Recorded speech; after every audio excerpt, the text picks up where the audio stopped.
네, 날씨가 계속 좀 추워져 가는 가운데 오늘도 감기 때문에 못 오신 분들이 계신 것 같은데요. 여러분 건강에 유의하시길 바랍니다. 특별히 우리 교회 교우들 가운데 편찮으신 분들이 있을 때 여러분 꼭 기도해 주세요. 그래서 우리 교인들뿐 아니라 교인들의 가족들을 위해서도 기도해 주시면 좋겠습니다. 우리 김경남 권사님의 남편분도 총기 오발로 지금 큰 부상이 있으셨는데 이런 일들이 주님을 더 찾게 되는 은혜로 역사되어질 줄 믿고 여러분 하나님을 만나게 되는 계기가 되시기를 기도해 주시고요. 또 윤영희 지사님 오늘 못 나오셨는데 따님도 갑자기 쓰러지셨다가 회복이 되셨지만 자꾸 쓰러지시니까 어머니 마음이 많이 불안하신 것 같아요. 여러분이 이 일을 통해서도 하나님을 찾고 또 그분을 만날 수 있도록 역사해 주시기를 기도해 주시면 너무 좋을 것 같아요. 우리 앞뒤 양옆에 함께 건강합시다. 이렇게 인사하겠습니다.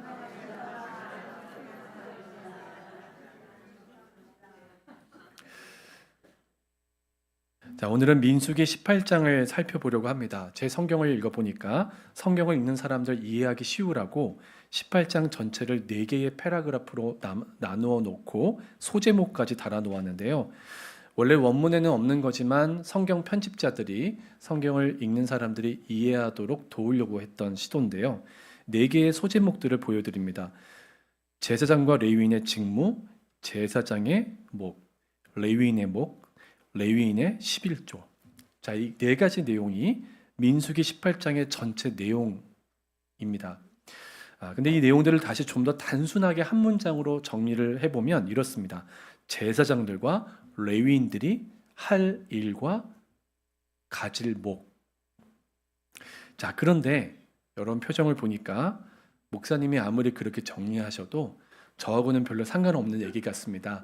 이런 표정들이세요. 여러분이 그 성경 읽다가 딱 가장 힘들어 하시는 부분이 레위기죠.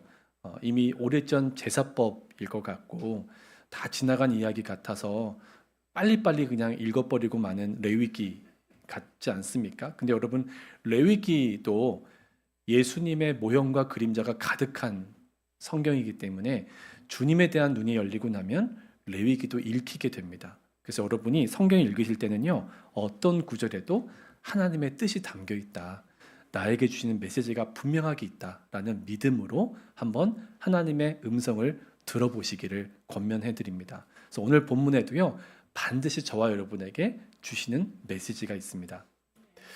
우선 왜 굳이 지금 이 시점에서 특히 제사장들과 레위인들이 해야 하는 직무, 그들이 해야 하는 일의 핵심에 대한 내용이 나올까? 자, 이것에 대한 우리가 이해를 좀 할 필요가 있는데요. 여러분 다들 고라라는 사람 기억나세요?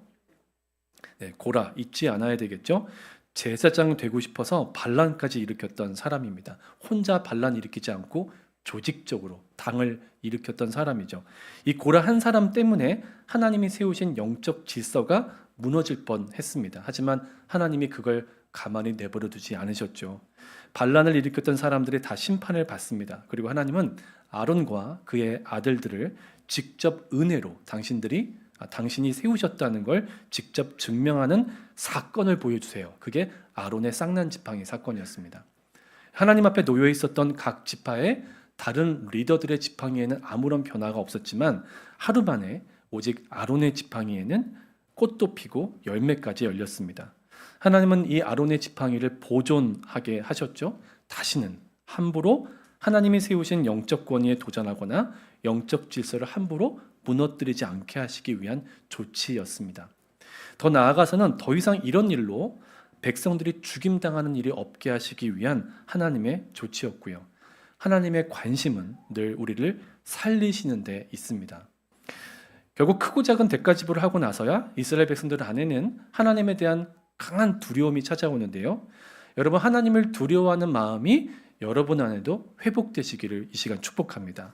신앙생활에서 가장 중요합니다. 그렇지 않으면 여러분은 쉽게 하나님 무시하고요. 또 하나님을 이용하려고만 합니다. 여러분의 신앙에 건강하려면 늘 하나님을 건강하게 두려워하는 경외함이 회복되어야 합니다. 근데 민수기 18장 본문의 실제적 시작은 앞선 17장의 마지막 12절, 13절 두 절인데요. 이 두 절 말씀을 읽어보면 당시 이스라엘 백성들 안에 있었던 건 건강한 두려움이기보다는 막연한 공포감이었다는 걸 알게 됩니다. 앞으로 무슨 일로든 성막 가까이 갔다가는 죽겠다. 우리 다 죽어나갈 거다. 이미 너무나 많은 죽음을 보고 나니까 나도 성막 가까이 갔다가는 죽을 수 있다. 이 공포감이요, 완전히 이 사람들의 생각과 마음을 눌러버렸습니다. 하지만 백성들이 하나님의 마음을 몰라도 너무 몰랐던 거예요. 하나님이 백성들로 하여금 하나님에 대한 건강한 두려움과 경외심을 갖게 하시려는 데에는 분명한 이유가 있었습니다. 함부로 내 곁에 왔다가는 다 죽여버릴 거야. 이렇게 협박하시는 거 아닙니다. 오히려 반대죠. 하나님께 더 바르게 나와서, 더 가까이 나와서 은혜를 받도록 인도하시기 위해서였습니다. 그래서 하나님께 나와 은혜 입으며 살도록 하시기 위한 하나님의 조치였던 거죠. 이 예배 시간에 여러분을 불러주신 이유는 혼내려고 불러주신 게 아니라 살려주시려고 불러주신 줄 믿으시길 바랍니다. 물론 우리는 구약 시대처럼 제사를 드리진 않죠. 지금 희생 제물 드리지 않지 않습니까? 하지만 지금 우리가 드리는 이 예배도 하나님 앞에 나아가는 거룩한 구별된 예식인 것은 마찬가지입니다. 그래서 여러분이 예배 시간 늦으시면 안 되고요. 예배에 대한 경외함을 가지고 매주 나오셔야 합니다. 여러분은 오늘 이 주일 예배 시간에 깨어있기 위해 어제 일찍 주무셨습니까? 어제 일찍 잠을 주무셨고 오늘 일찍 일어나 샤워도 하고 또 깨끗한 옷 단정하게 입으시고 안 하던 화장도 해보고 예물도 준비해서 늦지 않게 예배당에 오시기 위해 시동을 걸고 오셨을 겁니다. 그렇게 지금 여러분은 이 자리에서 전심으로 예배하고 계십니다. 전심이요. 마음을 다해서요. 여러분이 이렇게 하나님을 예배하는 일을 여러분 인생의 가장 최우선 순위에 두고 계신 이유는 이렇게 하지 않으면 하나님이 날 치실 거야 라는 공포감 때문은 아니실 겁니다. 만약 그 공포감 때문에 예배 시간에 안 듣고 계시다면 그 사람만큼 불쌍한 사람은 없습니다. 하나님이 내 예배를 받으시기에 합당하신 유일한 분이시다. 이걸 믿기 때문에 여러분 예배에 나오시는 겁니다. 그래서 가장 올바른 태도, 내가 볼 때 올바른 태도가 아니라 하나님 보시기에 올바른 태도와 올바른 자세로 어떻게든 하나님 가까이에서 예배하고 싶어서 이렇게 구별된 예배당에 주일마다 기쁘게 달려오고 계신 거죠. 사랑하는 여러분, 여러분이 주일날 교회에 오는 길이 행복하시길 바랍니다. 교회에 오는 게 가장 즐겁고 기쁜 길이 되길 소망합니다. 근데 안타깝게도 지금 이스라엘 백성들을 사로잡고 있는 건 하나님에 대한 공포감입니다.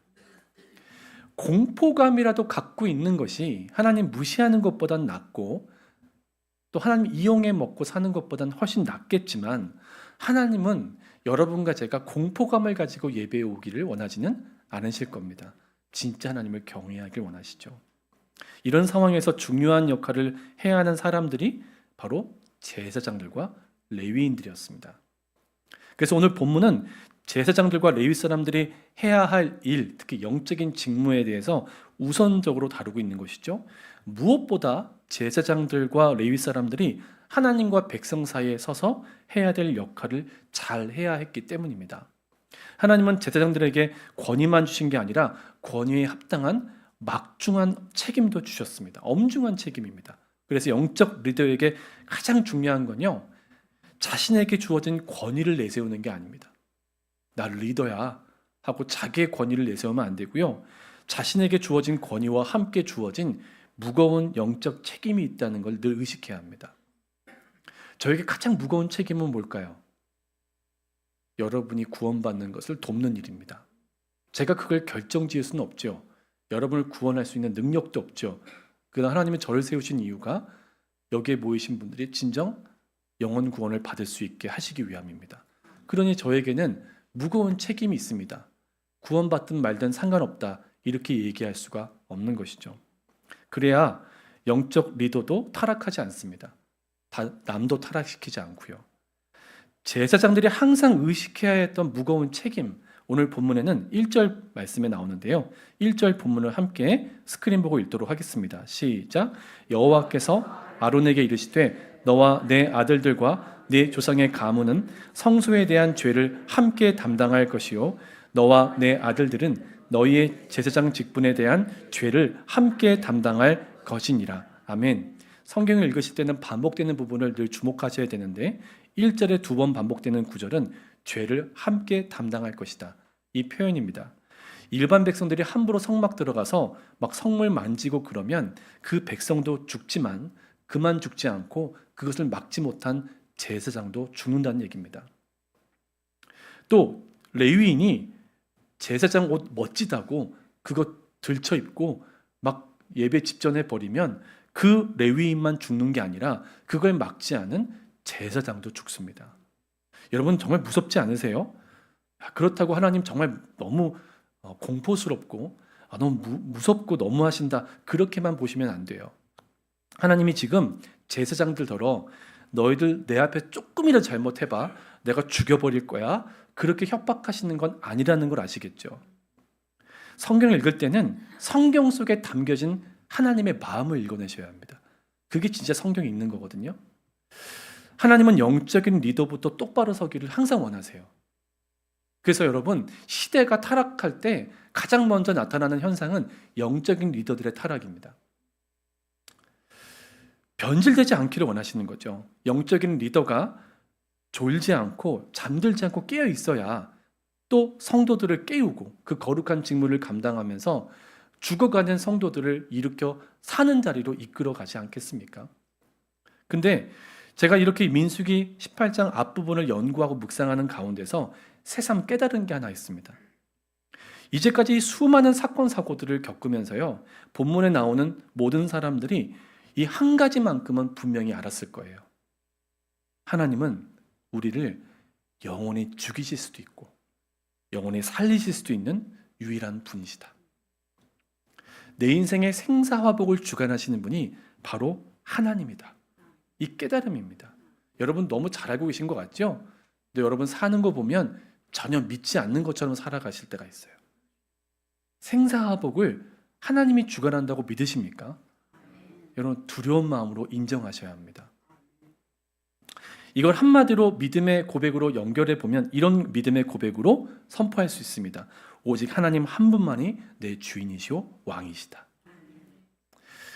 마치 숨쉬듯 우리의 마음과 입술로부터 항상 선포되어야 할 믿음의 고백 아닙니까? 이 고백이 내 삶에서 다시 시작되는 자리가 바로 주일 예배입니다.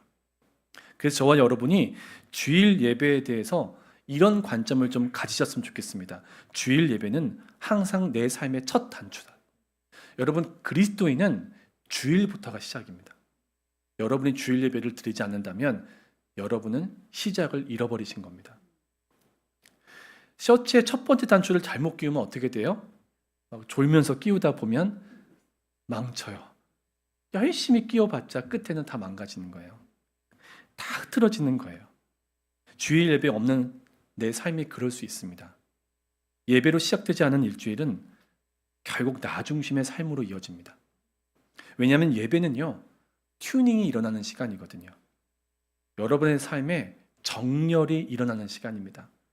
하나님 앞에 나 중심으로 살았던 내가 하나님 중심으로 이 중심의 이동이 일어나는 복된 시간이 바로 주일 예배 시간입니다. 여러분 근데요 정말 두려운 게 뭔지 아세요? 예배하러 와서도요 예배하지 않고 돌아가는 분들이 있어요. 고라라는 사람의 삶이 그토록 자기 중심적 삶이었던 이유, 그러다가 망해버렸던 이유가 있습니다. 예배에 실패했기 때문입니다. 심지어 그는 레위인이었습니다. 성막 일을 하고 제사 일을 도왔습니다. 그런데도 그는 진정으로 하나님을 예배하지 않았습니다. 그건 정말 무서운 일입니다. 제가 내년에는 야외 예배를 한 번만 가고 교회에서 예배드리고 가야겠다 이렇게 마음에 결심을 했습니다. 야외에 가다 보면 우리 마음이 흐트러지는 것 같아요. 이 예배가 더 뒤로 밀려나는 것 같은 느낌이 들더라고요. 여러분 하나님을 진정 예배하는 자가 복된 자임을 믿으시길 바랍니다. 여러분도 저도 잊지 말아야 될 게 있는데요. 여러분이 지금 예배하는 장소에 있다고 해서 예배하고 있는 거 아닙니다. 여러분이 예배하는 자리에 와 있다고 해서 예배하시는 거 아닙니다. 아무리 복음적인 교회의 멤버라고 하셔서 여러분이 복음적인 건 아닙니다. 이건 두려운 사실이죠. 오히려 지금 이 순간에도 여러분 자신을 예배하는 우상 숭배를 범하고 있으실 수 있습니다. 그걸 깨닫지도 못하고 있을 수도 있습니다. 우리 중 누구도 난 고라와 상관없는 사람이다 자신할 사람 없습니다. 사랑하는 여러분, 부디 하나님을 예배하시길 바랍니다. 히브리어로 하나님을 예배하다라는 말을 표현할 때 예배하다라는 의미로 쓰는 히브리어 동사가 아바드입니다. 기억해 두세요. 아바드라는 말의 의미를 정확하게 말하면 이렇습니다. 타자를 위하여 자신의 존재를 바쳐 그 타자를 이롭게 하는 행위. 예배에 대한 일반적 지금 히브리어의 의미를 얘기해 드렸어요. 그러니까 내가 아닌 타자를 위해 자신의 존재를 바칠 정도로 그 타자를 기쁘게 하려는 행위. 이게 예배입니다. 누군가를 위해서 여러분의 시간과 물질과 여러분의 모든 걸 바쳐도 아깝지 않은 거예요. 그래서 그렇게 내 모든 걸 들여서라도 그 대상을 기쁘게 하고 싶어하는 행위가 바로 예배라는 거예요. 근데 사람은 보통 자기의 기쁨을 위해 살아요. 자기의 만족을 위해 살아요. 그래서 모든 사람이 사실은 자기 중심으로 태어납니다. 교회를 다녀도 하나님 중심으로 삶의 중심이 이동되지 않은 사람들이 많이 있습니다. 여러분이 복음을 듣는데도 여러분의 삶이 복음적이 되지 않는 이유는 여러분의 중심이 바뀌지 않기 때문입니다. 가치관이 달라지지 않기 때문입니다. 보통 사람은 자기를 예배한다는 뜻입니다. 자기를 위해서는 돈도 아깝지 않고 자기를 위해서는 어떤 희생도 아깝지 않습니다. 그런데 하나님을 정말 예배하는 사람은 하나님을 위해서 내 존재를 바쳐서라도 하나님을 기쁘시게 하려고 한다는 거죠. 이건 사람이 자기 중심에서 하나님 중심으로 그 삶의 중심이 이동하지 않으면 일어날 수 없는 변화입니다. 얼마 전에 한 속회 모임에 갔더니 어떤 집사님이 요즘에 교회에 오는 게 너무 행복하시대요. 그걸 듣는 게 저도 너무 행복하더라고요. 근데 뭐라고 말씀하시냐면 요즘에 그 전엔 트로트만 들으셨는데 이젠 트로트가 안 들리고 찬양만 들리고 찬양만 부르시게 된대요. 그 집사님이 저한테 그러시더라고요. 목사님 트로트 가수 신유하고 닮으셨네요. 그래요. 여러분 제가 검색해봤거든요. 노래도 잠깐 들어봤어요. 제목이 나쁜 남자. 어쩌자고 그 약속 잊으셨나요? 뭐 이런 노래 이렇게 부르더라고요. 여러분 혹시 신유라는 가수 아세요? 트로트 가수? 아시는 분도 있네요. 그러니까 트로트 좋아하는 분들은 되게 아시더라고요. 근데 제가 기사를 찾아보니까 올해 3월 기준 남자 트로트 가수 24위예요. 알 턱 있나요? 제가 뭐 영탁이나 뭐 이명웅 씨는 제가 좀 들어봤는데 노래는 안 들어봤지만 신유는 들어본 적이 없어요. 근데 이 집사님은 그 신유도 알 정도로 트로트를 되게 좋아하셨던 거예요. 그만큼 트로트를 좋아하는 분이 여러분 음악의 힘 아시죠? 어젯밤에 듣고 잔 그 음악을 아침에 흥얼거리고 있는 걸 여러분 다 발견하시잖아요. 그러니까 출근하거나 어디 가실 때 찬양 듣고 가세요. 괜히 다른 거 듣고 가지 마시고. 근데 이 집사님이 요즘 트로트 안 듣게 되고 찬양만 듣게 되신다는 게 저는 너무 놀라웠어요. 왜냐하면 살아가면서 내가 좋아하는 게 바뀐다는 건 정말 놀라운 변화거든요. 사람 그거 잘 안 바뀝니다. 압니다. 물론 그거 하나 가지고 그 집사님의 모든 걸 판단할 수는 없겠지만 전 하나는 분명히 알겠더라고요. 이 집사님이 우리 교회에 와서 예배드리면서 정말 예배를 드리고 있구나. 진짜 예배를 드리면요. 하나님의 뜻대로 살고 싶어져요. 하나님을 기쁘시게 하고 싶다고요. 그러니까 나도 모르게 찬송이 막 나오는 거예요. 정말 예배하는 사람의 마음과 입술에서는 터져 나올 수밖에 없는 고백이 있습니다. 오직 하나님만이 나의 진짜 주인이시고 나의 왕이십니다. 저와 여러분 안에 이 예배 시간에 이 고백이 본물처럼 터져 나오는 은혜가 임하기를 축복합니다. 고라는 레위 사람이었어요. 그런데도 예배에 실패하죠. 요즘으로 말하면 목사고 전도사고 선교사인데 예배에 실패했어요. 고라가 하나님의 은혜로 성막에서 봉사까지 하면서도 만족하지 않고 감사하지 못한 이유는 단 하나입니다. 그의 중심이 바뀌는 예배가 드려지지 않았기 때문이죠. 여전히 자기가 자기 인생의 주인이요 왕이었던 겁니다. 오늘 본문과 2절, 3절 말씀을 보면요. 하나님이 레위인의 직무에 대해서 말씀하시거든요. 함께 한번 읽어볼까요? 2절, 3절 같이 한번 읽어보겠습니다. 시작. 너는 내 형제 레위 지파 곧 내 조상의 지파를 데려다가 너와 함께 있게 하여 너와 내 아들들이 증거의 장막 앞에 있을 때 그들이 너를 돕게 하라. 레위인은 내 직무와 장막의 모든 직무를 지키려니와 성소의 기구와 제단에는 가까이 하지 못하리니 두렵건대 그들과 너희가 죽을까 하노라. 제가 진하게 표시해 드린 게 어떤 표현이죠? 그들이 너를 돕게 하라. 이건 레위 사람들로 하여금 너 아론을 돕게 하라 이런 말이거든요. 레위인들은요 제사장들을 돕기만 해야 돼요. 그냥 여러분 남의 일이니까 넘어가잖아요. 생각해 보세요. 항상 돕기만 하라고 하면 좋아할 사람이 어디 있습니까? 심지어 그 사람보다 내가 능력이 있고 이건 내 전문 분야인데 내가 가만히 있다가도 내 전문 분야의 일이 나오면 딱 내가 주체가 되고 싶은 게 인간의 당연한 모습 아닙니까? 근데 하나님이 너 돕기만 해. 이렇게 말씀하시면 이게 얼마나 어처구니 없게 느껴지겠어요. 심지어는 성소 기구나 제단에는 가까이 가지도 못하게 하세요. 이 주변에 청소는 시켜놓고 이건 만지지도 마라. 그러면 여러분 고라의 마음 이해되실 거예요. 아니 이게 뭐 사람 차별하는 것도 아니고 내가 저 사람보다 능력 없는 것도 아닌데 왜 나한테 이렇게 명령을 해? 이런 마음을 품게 될 거라는 거예요. 저는 그리 긴 인생을 산 건 아니지만 목회하다 보니 정말 다양한 분들을 만났습니다. 하나님이 서울 촌놈을 평택 시골부터 먼 바다 섬, 또 지방의 부산, 서울 강남까지 막 여기저기로 끌고 다니셨습니다. 저를 훈련시키신 거죠. 여기에 보내시려고 그런 것 같아요. 근데 제가 이렇게 사람들을 만나다 보니까 공통점을 알겠어요. 특히 부부들. 다 그런 건 아닌데요. 부부들의 경우에 남편보다는 아내들이 훨씬 뛰어납니다. 여러분 동의가 되세요? 여자분들은 동의되실래나 모르겠어요. 다 그런 건 아니에요. 근데 그런 경우가 꽤 많더라고요. 여자분들이 더 뛰어나요. 능력도 굉장히 뛰어나 감각도 있고 심지어 목사님들 보면 사모님이 목회하는 게 더 낫겠다 싶은 가정들이 있어요. 정말 뛰어난 분들이 많아요. 근데 성경을 읽어보면 아내들더러 남편을 이끌라고 하지 않고 도우라고 해요. 정말 이해할 수 없는 명령입니다. 아니 능력 많은 사람이 능력 없는 사람을 이끌어야 정상 아닙니까? 그런데 여기 결혼하신 여자분들 많으신데 알아요. 여러분 마음에 어떤 마음이 있는지. 하나님 왜 저한테는 불량품을 주셔서 수리도 안 되고 아니 반납도 안 되고 뭐 하는 겁니까? 지금 이런 마음이 드실 때가 한두 번이 아니실 수 있는데요. 근데 한편 저는 여러분에게 권면하고 싶어요. 특히 우리 여성분들 성경의 원리대로 남편을 이끌려고 하지 마시고 영적으로 도우려고 한번 해보십시오. 이게 왜 놀라운 원리이냐면 내가 이끌려고 하지 않고 하나님이 단지 도우라고 하는 사람을 도우면요 하나님이 이끌어 주세요.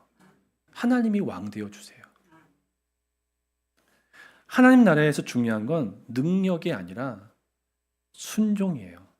하나님은 순종하는 한 사람을 통해서 놀라운 변화를 일으키실 수 있는 분입니다.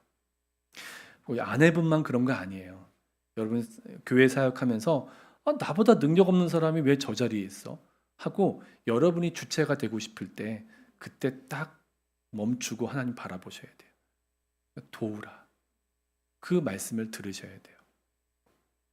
몇 년 전에 굉장히 인기를 끌었던 기독교 도서 중에 이런 제목의 책이 있었습니다. 강아지 성도, 고양이 신자. 원서 제목은 조금 다릅니다. Cat and Dog Theology. 개 신학, 고양이 신학 이런 뜻인데요. 원서에 보면 책에 부제가 달려 있어요. Rethinking our relationship with our master. 그러니까 주인과의 관계를 다시 생각해 보기입니다. 굉장히 중요한 주제를 재미있는 소재로 다뤘는데요. 강아지와 고양이의 차이점에 주목한 거예요. 이 책의 저자인 밥 쇼그린 목사님은 실제로 제스민이라는 강아지와 신바라는 고양이를 키우면서 겪은 그 경험을 이 책에 그대로 담아냈습니다. 이 책 내용에 의하면 개와 고양이의 가장 큰 차이는 자기 중심이냐 주인 중심이냐 또 누가 누구에게 순종하느냐에 달려 있다는 거예요.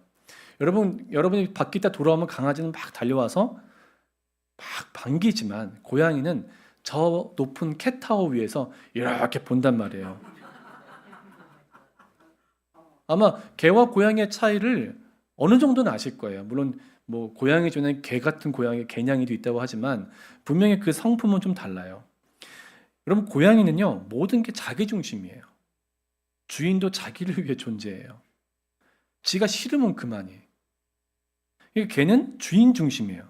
그래서 걔는 주인에게 순종하길 원해요. 주인이 막 웃고 기뻐하면 자기도 기뻐해요. 하지만 고양이는 주인이 자기에게 순종하길 원해요. 그냥 겉만 보면 둘은 굉장히 비슷합니다. 먹고 자고 눕고 싸고 거의 모든 부분에서 똑같이 출발을 하죠. 이들의 고백도 마찬가지일 거예요. 당신은 나를 길러주고 먹여주고 잠을 재워주니 나를 사랑해주는 분이군요. 너무나 비슷한 찬양과 고백입니다. 여러분이 예배할 때 찬양하는 것처럼. 그러나 마지막은 항상 다르대요. 걔는 당신이 주인입니다. 이렇게 끝이 나지만 고양이는 내가 주인이요. 이렇게 끝난다는 것이죠. 여러분 지금 강아지에 가까우신지 고양이에 가까우신지는 전 모릅니다. 갑자기 확 지금 화면이 바뀌는 것처럼 여러 가지 형상들이 떠오르는데요. 여러분이 강아지 성도인지 고양이 신자인지 그건 여러분 자신이 잘 알 거고 하나님은 정확히 아실 겁니다. 근데 분명한 건 뭔지 아세요? 지금 이 주일 예배부터 주님이 날 불러주시는 그 마지막 날까지 우리가 해야 할 고백은 이제 하나뿐이라는 거예요. 그게 뭐냐? 오직 하나님만이 나의 유일한 주인이시오 왕이십니다. 이 고백이라는 거죠. 이 고백이 여러분의 첫 고백이자 마지막 고백이어야 한다. 이게 오늘 여러분에게 주신 하나님의 분명한 메시지라는 거죠. 오늘 이 주일 예배를 통해 이 고백이 다시 여러분 안에 분명하게 시작되기를 축복합니다. 고라의 실패는 정말 뼈아픈 일이었어요. 하지만 하나님은 남겨진 백성들에게 기회를 주세요. 제사장들과 레위 사람들로부터 그들부터 하나님 앞에 바로 서게 하세요. 세상의 제사장들이요 레위인들인 여러분에게 가장 중요한 것은 진짜 주인이 누구냐에 대한 대답입니다. 그래서 주일 예배부터 매일의 삶 가운데 하나님이 날 다스리시는 하나님 중심의 삶을 살아가는 것, 이것이 우리 인생의 목적이 되어야 합니다. 여러분 함께 한번 고백해 볼까요? 저를 따라서 한번 고백해 보세요. 안 하시면 또 한 번 할 거예요. 자, 저를 따라서 고백합니다. 오직 하나님만이, 자, 더 크게, 오직 하나님만이 내 주인이요 왕이십니다. 할렐루야. 여러분 기도했으면 좋겠는데요. 오늘 2번 합심기도 나누어서 기도를 하려고 합니다. 화면에 나오는 기도문을 읽고 그 기도 제목으로 기도하려고 하는데 첫 번째 기도문 같이 읽고 기도하고 두 번째 기도문 같이 읽고 기도하고 이렇게 한번 기도하고 찬송 부르도록 그렇게 하겠습니다. 우리 첫 번째 기도문을 함께 읽을게요. 시작. 하나님 아버지, 고양이처럼 나 자신을 주인으로 삼고 나 중심으로만 살았던 죄를 회개합니다. 예배하는 자리에 와서도 하나님을 예배하지 않았던 죄를 회개합니다. 고라처럼 예배에 실패한 저에게도 다시 은혜를 베풀어 주시옵소서. 함께 이 시간 기도할 때 회개하기 원합니다. 예배의 자리에 와서도 나만 예배하고 돌아갔던 순간이 얼마나 많은지 모릅니다. 하나님을 예배하십시오. 나에게 다시 한번 은혜의 기회를 주시는 하나님 앞에 이 시간 나 자신만을 예배했던 나 중심적 삶을 살았던 내 모습을 회개함으로 이 시간 나아가는 귀한 기도 시간 되길 바랍니다. 기도하겠습니다. 하나님, 우리 사랑하는 성도들이 오늘 예배 가운데 나왔습니다. 하나님, 그러나 누가 예배를 드린 가운데서 하나님을 예배하기보다는 나 자신을 예배하고 세상을 예배하는 우상 숭배에 빠져 있을 때가 너무나 많이 있었습니다. 하나님, 고양이처럼 결국은 내가 주인이야, 내가 왕이야, 그러고 살았다면 이 예배를 통하여 분명 우리 안에 회개가 일어나기를 원합니다. 분명히 하나님께서 나의 주인이요 왕이심이 고백되는 귀한 시간 되기를 소망합니다. 우리 사랑하는 성도들이 하나님 말씀 붙잡고 주어지는 그 명령과 음성 앞에 믿음으로 순종하게 되기를 원합니다. 하나님, 우리 안에 진정한 회개가 일어나서 하나님이 진짜 왕이요 주인이심이 내게 믿어지는 은혜가 있기를 원합니다. 하나님, 우리 모든 사랑하는 성도들 안에 분명한 믿음의 고백이 선포될 수 있도록 다시 한번 은혜의 기회를 주시는 주님 앞에 우리 모두가 새로워지는 귀한 시간이 되기를 원합니다. 하나님, 말씀 붙잡고 돌이켜 주님이 주인 되시고 왕 되시는 그 삶으로 나아가는 이 주일 예배가 되어서 우리의 매일의 삶이 하나님 중의 삶으로 분명하게 회복되고 부흥되는 것을 우리 모두가 함께 누리고 경험하며 체험할 수 있도록 주님께서 발걸음마다 인도해 주시기를 원하오니, 주여 우리 회개를 받으시고 우리가 마음과 우리 삶을 돌이켜 주님을 예배하는 참된 예배자로 살아갈 수 있도록 인도하시고 축복하여 주시옵소서. 우리 두 번째 기도문을 함께 화면 보고 있습니다. 시작. 하나님 아버지, 제사장들과 레위 사람들처럼 저부터 다시 하나님 앞에 바로 서길 원합니다. 오직 하나님만이 나의 진짜 주인이시오 왕이심을 고백하게 하옵소서. 이번 한 주간 동안 하나님의 다스림을 받으며 살아가게 하옵소서. 아멘. 여러분, 주일 예배는요, 하나님 중심으로 이동이 일어나는 시간입니다. 이 시간이 마치고 나면 진짜 예배가 시작되는 거죠. 하나님, 절 다스려 주세요. 네 능력 믿고 네가 하고 싶은 거 하려고 자꾸 주인 노릇하려고 하지 말고 그저 도와라, 그저 도우는 자리에 있어라고 그렇게 말씀하실 때 불평하지 않겠습니다. 하나님, 절 다스려 주십시오. 그래서 저희들이 순종함으로 인하여 하나님이 일하시는 인생을 살게 도와 주시옵소서. 이곳에 있는 성도들이 이 기도 제목 가지고 기도할 때 하나님이 여러분을 다스리시는 그 놀라운 임재하심으로 함께 하실 줄 믿습니다. 함께 기도하겠습니다. 하나님, 정말 우리의 삶에 하나님의 다스림이 실제가 되기를 원합니다.